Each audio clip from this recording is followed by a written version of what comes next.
Well, the time is just gone 10 minutes past 8 on this Juma edition of News and Views, and we're going across to South African educator and humanitarian who is living in Syria, Maseeha Saloojee. Maseeha, assalamu alaikum wa rahmatullahi wa barakatuh. Welcome and jazakallah khairan so much for your time. Alaikum salam wa rahmatullahi wa barakatuh, Uncle Inayat. Nice to be back on air with you. Yes, obviously it's started off a year 2026, and I'm not too sure whether we are surprised, but who would have thought that violence once again escalating in Aleppo, the Syrian army, the SDF, people that have been wounded. We've heard about the Syrian army issuing civilian evacuation maps for Aleppo neighborhoods. Let's just try and put this into context. What is taking place in Aleppo, Maseeha? So we have the SDF, who's basically been based there for many years. Some people refer to them as the PKK because they happen to be an offspring of the PKK organization that started up in Turkey in the 1970s.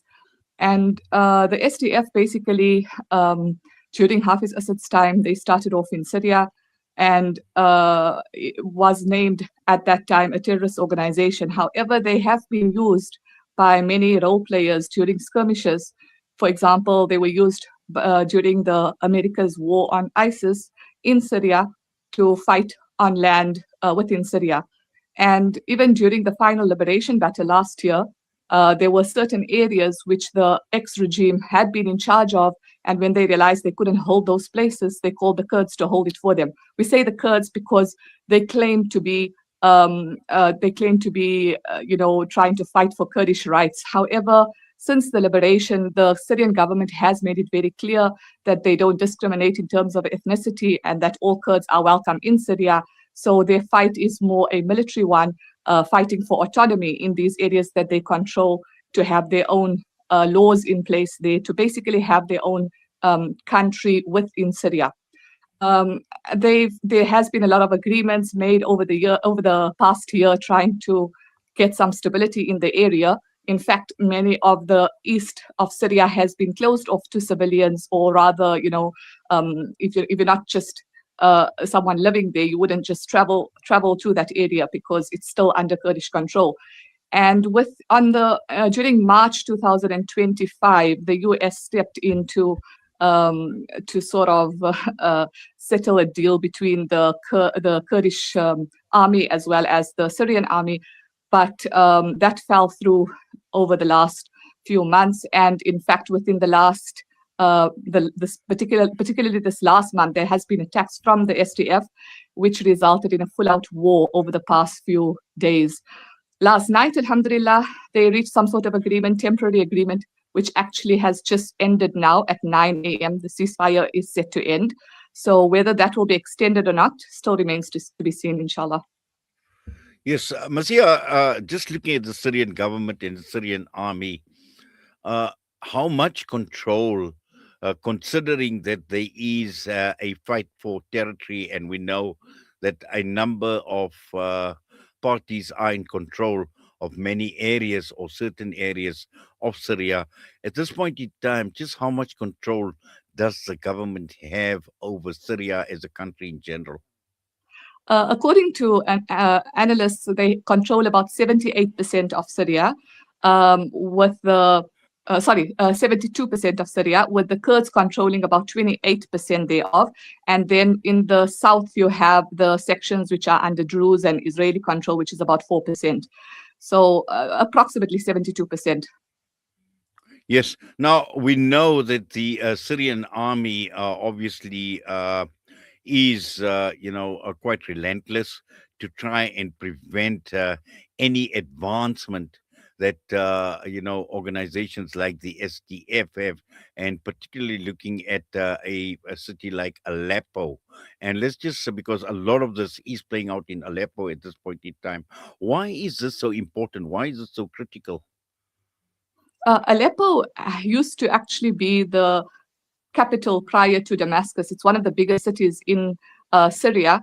It's been, if you look throughout history, Aleppo is one of the oldest cities as well that was used as a center for countries around the world to gather in. So its population is really vast in terms of ethnicities, minorities. You get really every kind of different minority in Aleppo, which makes it quite hard to please everyone. And the east of Aleppo has been under the SDF territory for a very, very long time. In fact, the east of the Euphrates, that entire area was controlled by the SDF, Syrian Democratic Forces, and or the Kurds, as we call them.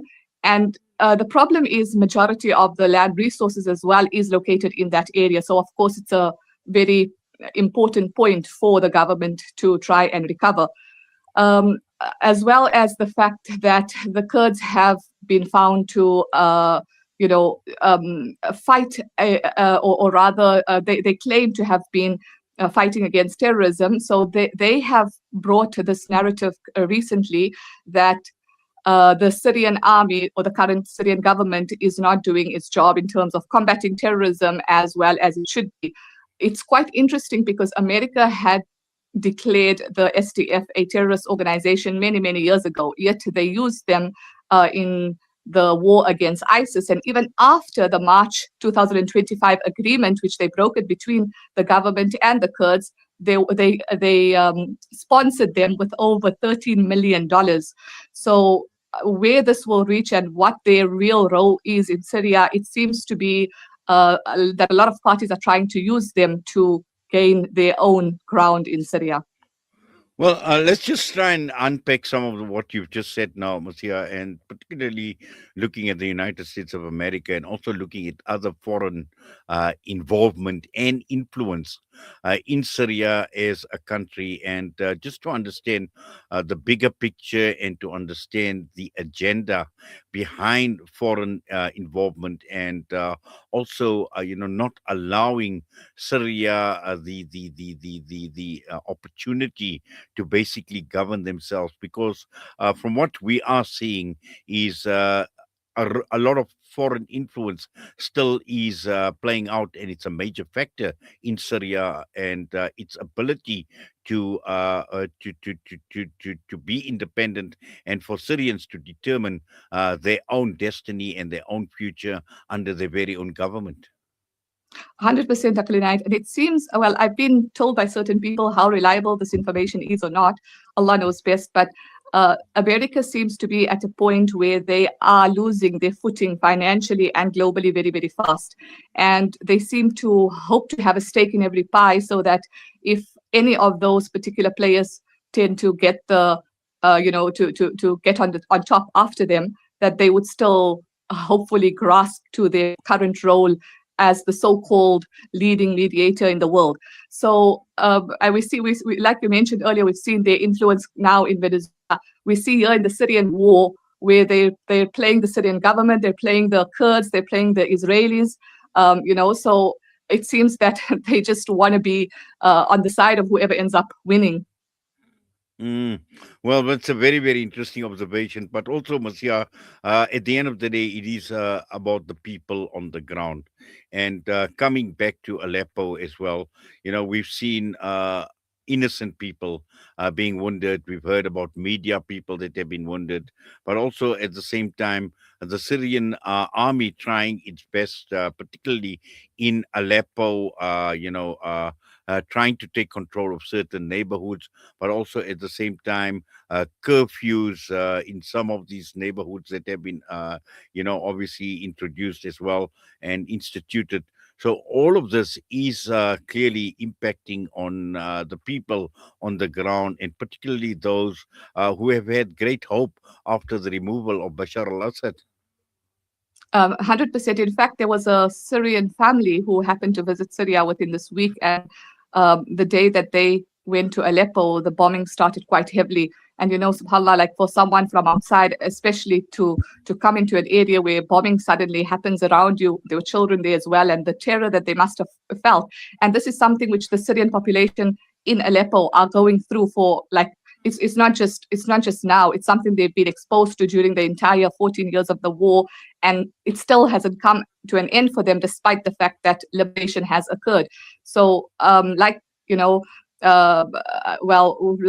we always say, Mandela used to say, South Africa is not free until Palestine is free. And I think Syria as well won't be free until the entire Syria is free. And of course, until Palestine as well is free. Maseeha, we're going to go for a quick break. We're going to still put you on hold. We'd just like to engage with you a bit more, just to try and understand where and how this thing is likely to still escalate, and what possibly could be the end game, particularly in light of what is taking place at this point in time. So we'll put you on hold. We'll be back after this.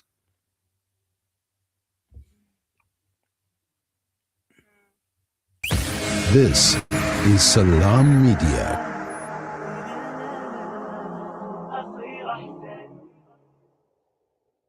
You know, it's a wonder how kids get anything done these days. With all the distractions, when do they even get time to study? As a mother, all I can really do is make sure they have all they need to perform at their best. That's why I choose to include Sunfoil, triple refined pure sunflower oil with every meal I make. Naturally cholesterol-free and approved by the Heart and Stroke Foundation as part of a balanced eating plan. So whether I'm cooking, frying, or baking, I know every dish will be a wholesome one. Sunfoil, now we're cooking. Discover the Africa of your dreams and surround yourself with her spectacular beauty. Relax beneath her serene sunsets and explore wildlife at its natural best. It's where the pride of Africa comes together. The Kwantu Private Game Reserve. Get to know the Big Five or cruise on an elephant safari game drive. Interact with lion and tiger cubs and enjoy world-class halal cuisine while we pamper you during your 5-star stay. Indulge in the true African experience. For reservations, call now on 042-203-1400 or visit kwantu.co.za. The Kwantu Private Game Reserve, the place of gathering. Gaza needs your support more than ever. Homes have been shattered and families have lost everything. With your support, our teams are delivering clean water tankers, feeding the hungry, and assisting orphans who have no one left. Let us give Gaza whatever help we can. African Muslims Agency, empowering, educating, inspiring. Breaking stereotypes, moving boundaries, joining hands. Salam Media.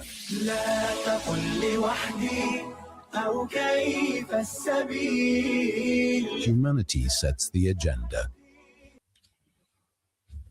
Well, we continue our discussion this morning as we've kicked off a discussion on what is taking place in Syria and what is playing out, particularly the violence that is there taking place in Aleppo. And we are talking with South African educator and humanitarian who is living in Syria, Maseeha Saloojee.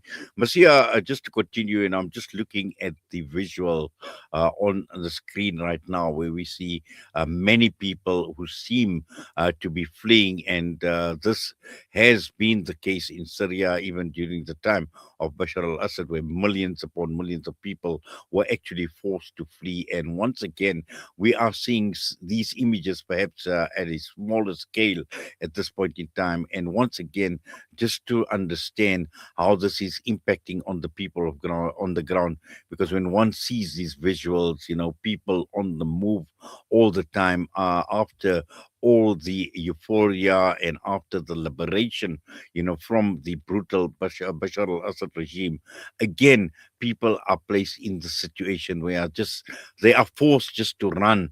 And a year after this, it's actually sad that, it's the people on the ground who are basically suffering once again. 100%, Uncle Unite. In fact, over the past year, although there has been slight clashes going on and there has been negotiations in place with the SDF, for the most part, the civilians had remained, alhamdulillah, unaffected, to the extent that a lot of civilians had actually come from outside to go back to their homes, even within those areas. And now that over the past week, it was complete chaos, where they started bombing randomly. I'm speaking about cities, not just in the villages, but cities where people cluster together to come and see touristic sites, where you have people not only from your own area, but from other areas of Syria coming in to see these places. And when the bombings occurred, there were martyrs, there were wounded, there were children who were even killed, I believe 5 children. And because of this, the automatic response was to obviously evacuate them from there. They sent out displacement buses, but where do you send them to? Everywhere you're sending them to is either already raised to the ground from after post-war, or it's places where they're not at home anyway. So you have people who've literally come back from having built a life somewhere else to try and rebuild their homes, and they forced out again within 1 year of return, or less than 1 year actually, of returning to their homes. Yes. Also, I think what is important to understand is we know that there has been a lot of talk. There have been many rounds of talks which have so far failed to reach consensus and common ground. Now, there are 2 issues where, on the one hand, you have groups like the SDF wanting a decentralized system of government. The government in Damascus says they want to centralize power. And when we are talking about common ground, this is where the sticky point is at the end of the day, that both sides obviously are looking at 2 very different agendas as far as governance in Syria is concerned. And the thing is, it's not just the problem is it's actually not only 2 sides. We're speaking about 2 governing entities, whereas the people themselves may not necessarily even agree with who is governing them or what being governed by. A few months back, when the educational syllabus was sent out throughout Syria, there were schools within the Kurdish regions which wanted to use the syllabus, but they were told they weren't allowed to use it. And they actually had to get a special, to have special meetings to set a special syllabus only for those areas, which was then approved eventually by the Syrian government as well. So, you're looking at people as well who perhaps may want one thing which their own ruling power don't want. Well, certainly. And also, I think one cannot, again, coming back to the point of external influence, what the external actors, whether we're talking about the United States of America, whether we're talking about Turkey, whether we're even talking about Israel, in terms of, what they are hoping or what they expect to see what a new Syria would look like. And I think they also are always just using the minorities or trying to make people or to play people as victims to obtain whatever power they have. We've seen this with the Druze being used as a tool for those same Druze in different areas were never ever concerned for Israel throughout the war. There are so many Druze who stood up after the liberation and said, we don't want Israel to control us. We have been looking after ourselves for 14 years during Assad's onslaught.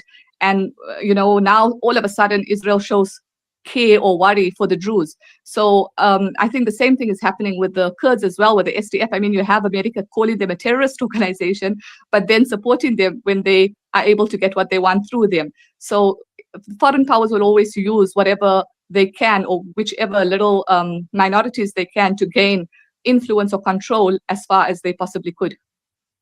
Maseeha, just coming and looking at a year after the fall of Bashar al-Assad, and I know a lot of focus was on the reconstruction of Syria, the rebuilding of Syria as well. How has that gone? Has anything changed? Has people's lives actually changed as a result of the removal of this brutal dictator? Definitely, alhamdulillah, 100%. No matter what people have to say about the new government, no one can deny that it had been the end of an era of oppression by the previous government. The amount of people, alhamdulillah, who finally feel able to freely speak what they could, which they were unable to for many years. In fact, you have scholars who would reference back talks they gave.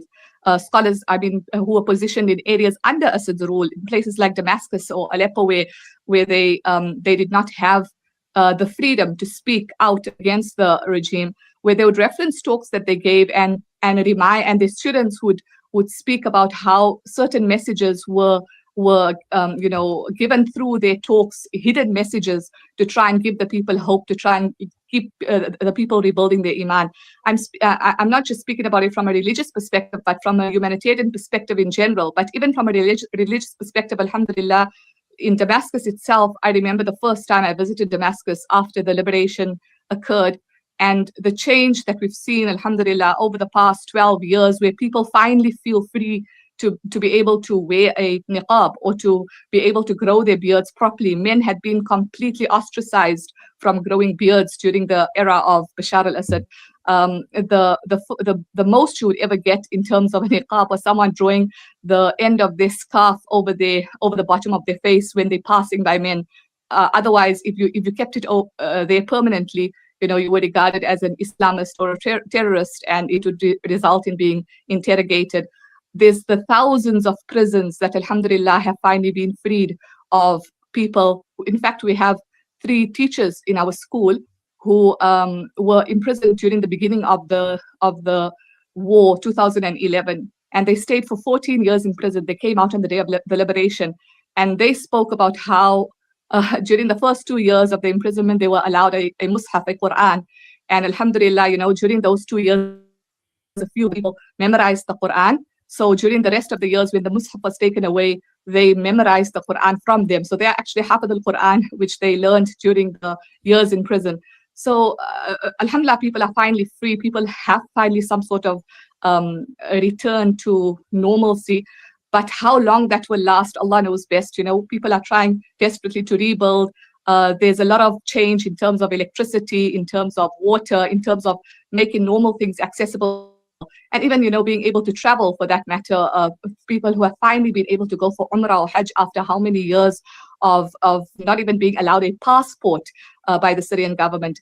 So there's a lot that has changed, but I think it's going to take a very, very long time to get this country anywhere to normalcy or complete stability.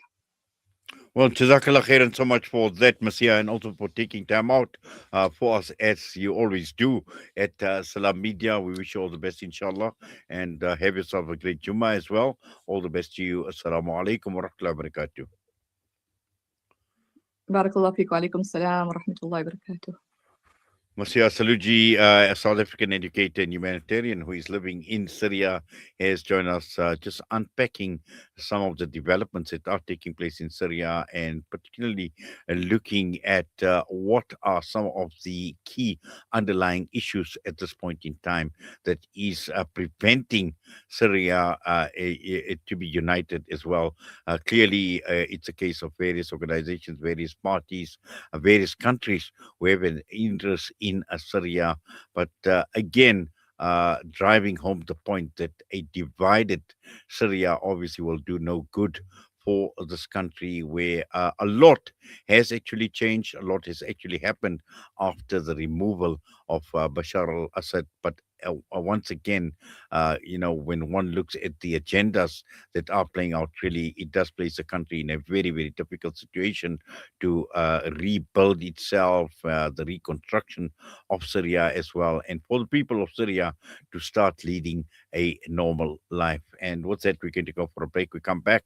An interesting interview that we had recorded yesterday, and this was with the former executive director of the IMF and also the vice president of BRICS New Development Bank, Paulo Nogueira Batista Jr., and his take on Venezuela at the crossroads.